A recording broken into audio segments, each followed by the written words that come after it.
Avril dernier, un drone de fabrication turque de type Akinji est abattu en territoire malien, à une dizaine de kilomètres de la frontière algérienne.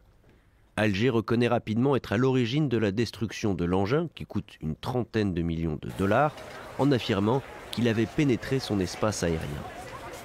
Les autorités maliennes disent avoir demandé des éléments pour prouver cette affirmation, mais les autorités maliennes ont demandé aux autorités algériennes de leur fournir des éléments probants étayant la violation de leur espace par un drone de reconnaissance malien. Depuis 72 heures, aucune suite satisfaisante n'a été réservée à la demande malienne. Le gouvernement de la transition conclut avec certitude absolue que le drone des forces armées de sécurité maliennes a été détruit suite à une action hostile préméditée du régime algérien. Cette décision repose sur les éléments ci-après. Le silence coupable du régime algérien accordé à la demande malienne et son refus de coopérer confirment la responsabilité de ce régime qui a tiré sur le drone entraînant sa chute verticale. Les données précises de la trajectoire de l'appareil enregistrées dans le système prouvent sans ambiguïté que l'appareil n'a jamais quitté l'espace aérien de la République du Mali. De surcroît, le point de rupture de liaison du drone et le point de localisation de l'épave sont tous situés sur le territoire national malien. L'absurdité de l'argument de la violation de l'espace aérien algérien sur 2 km, autrement dit, comment l'épave du drone se serait retrouvée au Mali et à 9,5 km de la ligne frontalière si l'appareil avait réellement violé l'espace algérien. Le Mali reproche à l'Algérie d'entretenir une proximité avec les groupes terroristes, notamment dans la région frontalière où l'armée malienne et ses alliés russes ont subi fin juillet de lourdes pertes.